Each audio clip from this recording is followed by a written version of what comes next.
All right. Hello, everybody. This is Miss Pie again.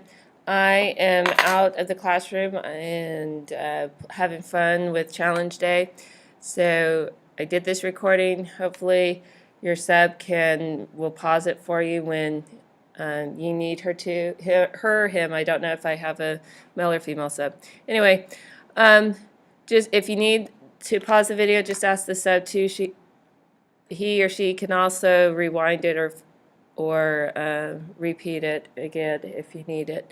So this is just a recap of the last problem we had yesterday, where we had Miss Edmond. She had 4 CDs, and she was first going to pick one of the 4 to play, and then she would have 3 different options, and then 2 different options, and then just her last option. And we wanted to know how many different combinations she would have. Okay, and so we set it up by multiplying 4 times 3 times 2 times 1, and we got 24. Well, this right here is an example of what's called a factorial. Okay, with factorials, you have any type of counting problem where you want to know the number of possible ways something can happen. You can use a factorial problem formula, and it's annotated with an exclamation point, and it's just our factorial symbol. And what that does is it'll do that 4 times 3 times 2 times 1 that we had in the last problem. And if we're just doing the factorial of 4, it's no big deal. We can type it in our calculator pretty easily. But when we have like the factorial 9 or factorial 6, or sometimes you might have the factorial of 53, that would be a big pain in the butt to type in 53 times 52 times 51 times 50 and so on.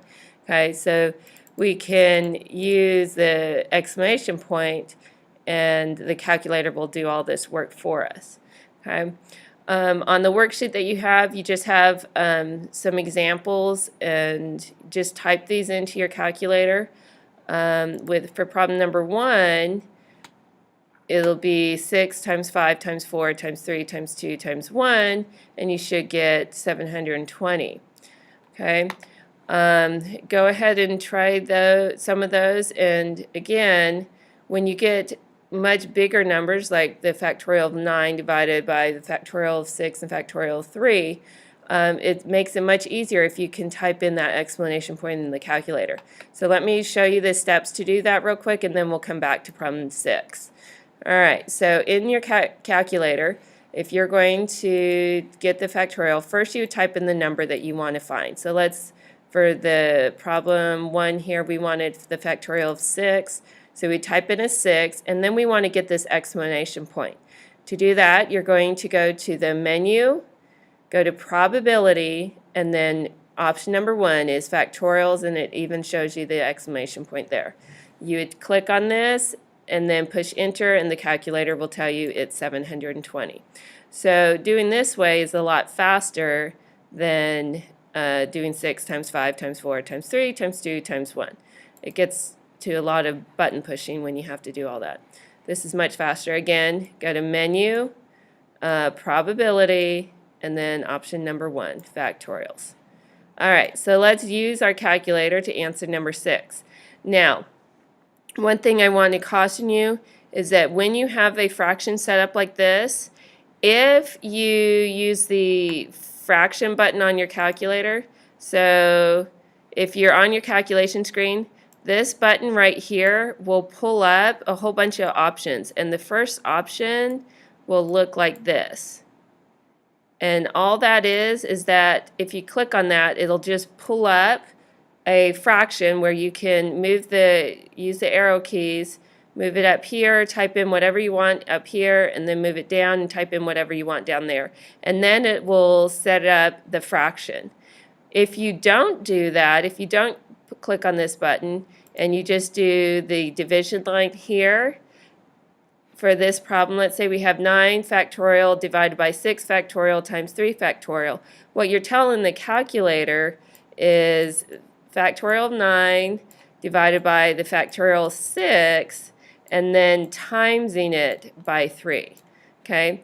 So if you just type it in like this, this is what you're telling the calculator to do. Okay, that's not what you want. You want 9, the factorial 9 divided by the factorial of 3, the factorial of 6 times the factorial of 3. So when you're typing it in your calculator, either you click on this button and get this, or you can use your parentheses. So 9 factorial, then the dividing button here, and then do open parentheses 6 factorial times 3 factorial. The cool thing about this is when you're doing this, you don't even have to push the times button. You don't have to push this. You can just set it up just like that. You can if you want to, but you don't have to. Anyway, and then do close parentheses. And if you set it up like this, it'll work. If you set it up like this, it will also work. But you cannot set it up like this. If you do this, it's not going to give you the right answer. It'll be a wrong answer. Okay? So make sure you set that up correctly. If you do it correctly, your answer would be 84. If you set it up wrong, the answer is 3024. There's a huge difference between these two values. Okay? So make sure you set up your work correctly. All right, so that's how to do the factorials. Let's move on to the second part of this worksheet. You do need to do the other problems 2 through 5 on your own. But let's go ahead and work on the second part. If you guys want the sub to pause this for a few minutes, and then so you can work on those and then move on, she can. Just let her know, okay? All right, so that's the calculator instructions. Let's look at the second part. All right, permutations. Permutations, you might want to underline these or highlight it. Permutations are arrangements in which order is important.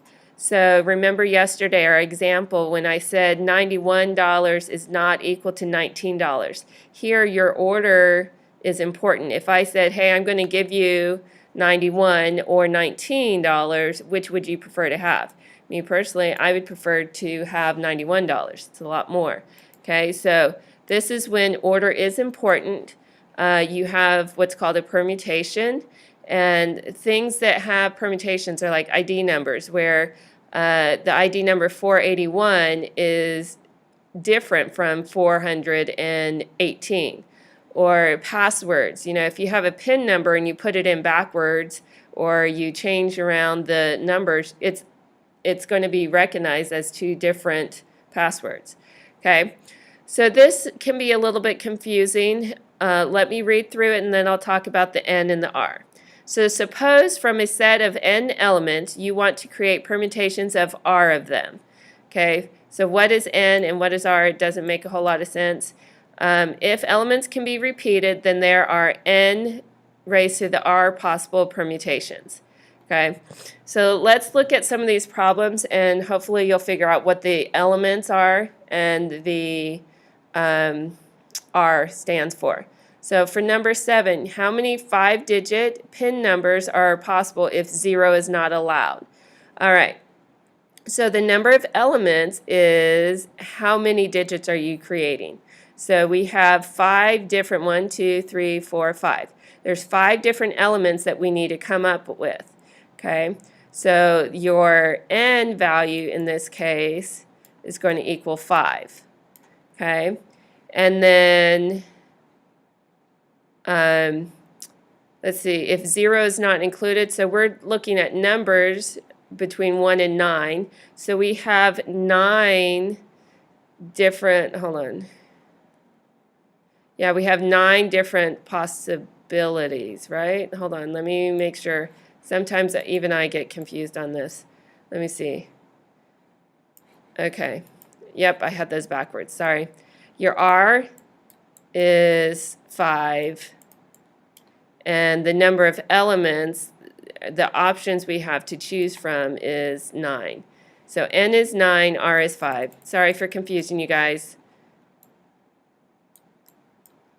I think honestly of all of these problems, they're fairly simple. The hardest part is figuring out what the N is and the R is. Once you figure that out, it's pretty easy. All right. So, guys, you might want to give yourself a note. N is the number of things you can choose from. So let's say we had 20 different flavors at TCBY. So N would be how many different flavors. So somewhere on this worksheet or in your note, somewhere, you need to write down that N equals the number of options you have, okay? How many things can you choose from? And then R is the number of choices you get. So if I went to TCBY and I got a double scoop of ice cream, so I had 2 scoops and there were 20 flavors, and I wanted to know how many different combinations I could have, then it would be 20, because 20 is the number of elements or the number of flavors to choose from. And if I was getting 2 scoops, then R would equal 2 because I'm going to choose 2 of them. Hopefully that makes sense. All right, so let's look at problem number 7 again. We have, we're choosing 5 numbers, and we can pick any number from 0 to 9. So we would do 9 times 9 times 9 times 9 times 9. Now realize this is not a factorial because the choices can be repeated, okay? And so to do this, we just do 9 times 9 times 9 times 9, or in your calculator, you can just write it enter it in as 9 raised to the 5th power, okay? I'm not going to give you the answer for that one. I want you to type it into your calculator, find out what it equals, and then write it down on your paper, okay? For number 8, using the 26 letters of the alphabet, how many 4-letter passwords are possible? Okay, what's N and what is R? Okay, we have the choices to choose from. How many choices do we have? We have 26 letters. How many letters do we get to pick? We have 4 letters to pick from, so our R is 4. Go ahead and set up your formula and type it into your calculator and find the answer. Okay. Number 9, let's look at that together. This one can be a little bit confusing. You have a license plate that has 3 letters followed by 3 numbered digits. How many such license plates are possible? Well, notice it doesn't tell us here if we can use 0. Up here it said you cannot use 0, but it doesn't tell us whether we can use 0 or not. But if you look at the example here, what do you notice? They used 0 right here. Okay, so we're going to say, since they have it in the example, then we can use 0. So that means that we have 26 letters in the alphabet, and then 10 different digits we can choose from, 0 to 9. So, and we're going to pick 3 letters, then 3 numbers. So we're going to have 26 times 26 times 26, and then times 10 numbers, times 10 numbers, times 10 numbers, okay? So here, we could write this out as 26 times 26 times 26 times 10 times 10 times 10, which is a whole lot of buttons to push, or we can set it up in our formula, 26 raised to the 3rd power times 10 raised to the 3rd power, okay?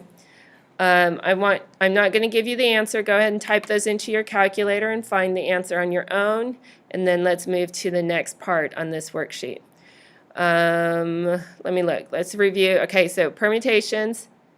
You guys are going to want to highlight permutations are arrangements in which order is important. So order matters here. This formula is when you can repeat the numbers or your options. Okay.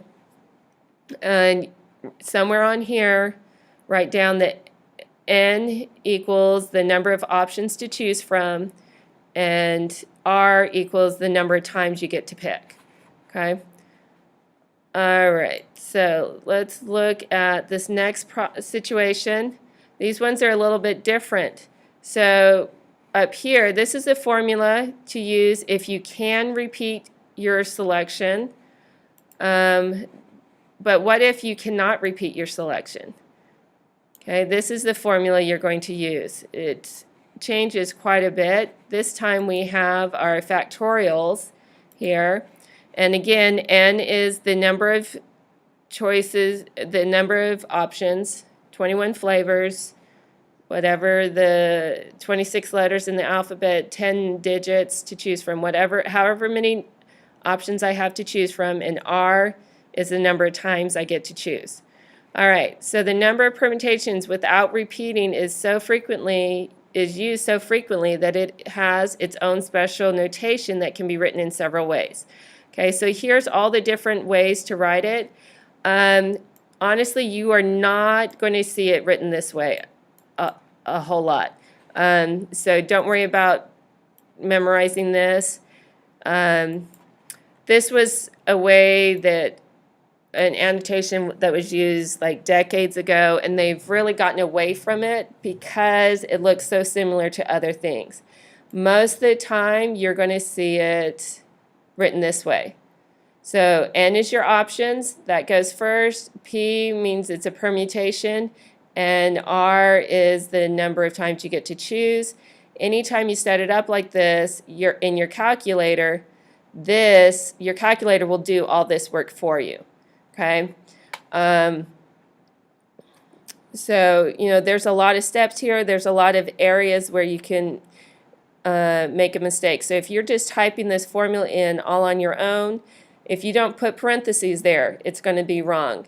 If you don't put your exclamation point outside of the parentheses, it's going to be wrong. So there's lots of areas to make mistakes when you're typing in this formula in your calculator. It's much easier to set up your problem like this and have the calculator do everything for you. Okay. All right, so let's look at some of our problems. Problem number 10, N is 5 and R is 2. If you set it up in the calculator like this, you would have factorial 5 divided by the factorial of 5 minus 2, or the factorial of 3. And you'll get 20 here. Or you can have the calculator do all this stuff for you to get this to get the permutation formula up on the calculation screen. You're going to click Menu, go back to Probability, same place we saw the factorials, but if you notice, option 2 is for your permutations. Okay, and then in the Inspire calculators, you'll click on that, and then in parentheses, you'll just put your N first, comma, and then your 2. The comma is down on the left bottom side of the calculator, I believe. All right, so the rest of the problems, that's one example. I want you to practice on the others real quick. Have the sub pause this for a little bit, and then you guys can continue on once you're done with these problems. They're really not too hard, just you need to practice finding this in your calculator and typing in the numbers. All right, let's move on. Here are some application problems. Sorry. So number 14, you have a class of 20 students. You must elect a president, vice president, and a secretary, and you want to know how many ways can this be done. Okay, so what is your N and what is your R? First of all, how many options do we have to choose from? We have 20 options, there's 20 students, and how many different positions do we need to elect? A president, vice president, and secretary, so there's 3 different positions. Okay, and we are going to, the first option, if we choose, let's say we choose George for president, okay, so out of the 20 students, we're picking one of them. Well, the next time when we're looking for a vice president, we can't choose George again. So the next time we only have 19 options to choose from. And then when we're looking for a secretary, we're only going to have 18 options to choose from. Okay, so you can set up your factorial. We would multiply everything out, and we would get 6,840 different combinations. Okay. Let me look real quick. Yeah, and we're doing the factorials. because, oh, where are we? Nope, that's not what I want, sorry.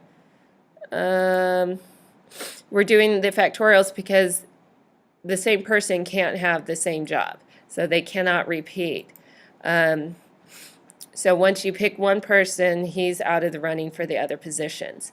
All right, so if we type this in our calculator, we could type it in like this in our formula, and we'd still get 6,840 if we set up the parentheses correctly and the exclamation point is on the outside. Or we can type it in like this, and we'll still get 6,840. Either way works. I'm not sure which one is easier. Probably this one. In this case, because we only have 3 options, it may just be easier for you guys to type it in like this. However, what happens if you have like 10 different positions you have to fill? Okay, so you're going to do 20 times 19 times 18 times 17 times 16 times 15 and so on until you fill all 10 positions. That would be a whole heck of a lot of work, whereas this formula is much easier. All right, so go ahead and look at some of the other problems. Have this up, pause this for about 5 minutes, look at the other problems, and then go ahead and start the video again for the last part. And the last part is combinations.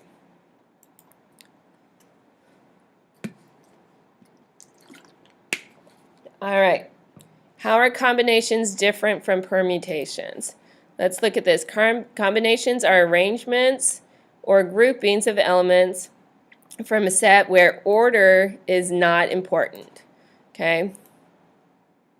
So let's look back at our definition for permutations. Permutations, order is very important, and combinations, order is not important. Okay?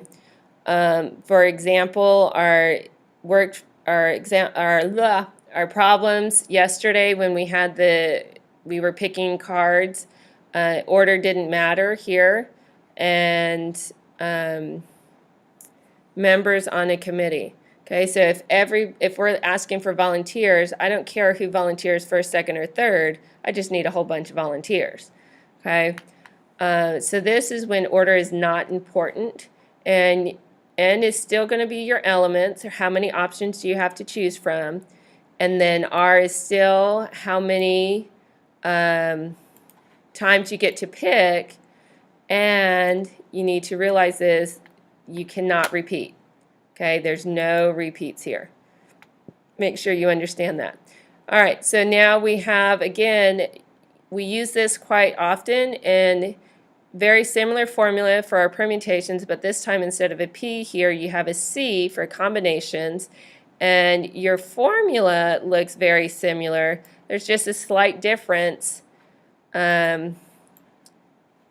here because of this R that's out here. Really, that's the only thing you're adding between the combination formula and the permutation formula. So here's our permutation formula. We don't have an R exclamation point out on the outside, but we do here, okay? And again, notice that all of this is underneath the division line. All right, so number of combinations, again, there's several different ways to annotate this. We really don't, you're not gonna see this a whole lot anymore these days. Mostly it's annotated with N, capital letter C, R, like this, and in your calculator, that's how it's going to be set up too. So if you look at problem number 18, you have 10, C, 3, so 10 is my N, 3 is my R. I can type it in like this in the calculator, and most of the time, most of you guys can figure out that it's pretty easy to figure out what number should be in here. And you can, instead of typing this in, just type 10 exclamation point divided by 10 exclamation point times 7 exclamation point. Okay? And most of you want to say, hey, you can cross that out, and that's 1 over 7 exclamation point. Okay? That's what it looks like you can do. Don't do that. Okay? You do not want to do that. Go ahead and just type it in like this, and let's go from there. When we do that, we get, let's see, yeah, we get 120. Again, if you don't want to type all this in, if you just want to set up your equation like this, you can go to your calculator. On the calculation screen, hit Menu, Probability, go down to Combinations. And notice here, I set it up like this, but on your calculator, you'll see this on your screen, and then in the parentheses, that's where you would put the 10, 3. Okay? Put that in parentheses, make sure you separate them with a comma. All right, either way works, you get the same answer. All right, so let's look at some of these examples. Again, let's see if I put the answers up here. No, I didn't. Problem 14 that we showed you earlier, we had 20 students, and we were selecting a president, vice president, and secretary, and those could not repeat. And so for this one, we set it up with 20 times 19 times 18, and I can't remember what we got. Let's go back to it. Yeah, we got 6,840. Let me just copy all this. Move it back over here so we can compare our answers. Okay. Let me move it down here. All right. So here, this is what we did for problem 14. Well, how is problem 20 different? Again, we have 20 students. We have to select a committee of 3 representatives. So this time, it doesn't matter. The order does not matter. Okay, remember, with combinations, order is not important, but again, we cannot repeat. Okay, so this time, we're going to have a combination, and we'd set it up like this. N is our 20, 3 is our R again. We'd set up the equation like this, or we could set it up like that. And this time, we get a lot fewer options. We only get 1,140 because order doesn't matter, okay? Here, where order mattered, you know, maybe Bob wants to be president instead of secretary. Well, the combination of having Bob being the secretary is a different situation than having him as a president. But up here, if Bob is part of the committee, it doesn't matter whether he's president or secretary or vice president, he's just part of the committee. Okay, so that's when order does not matter. All right, so like this, here's your example, let's see. And again, in your calculator, you would do the menu, you type in to get this to come up, or to get, actually you won't get that to come up, you'll get NCR like this. To get this to come up in your calculator, go to menu, probabilities, and then calculations.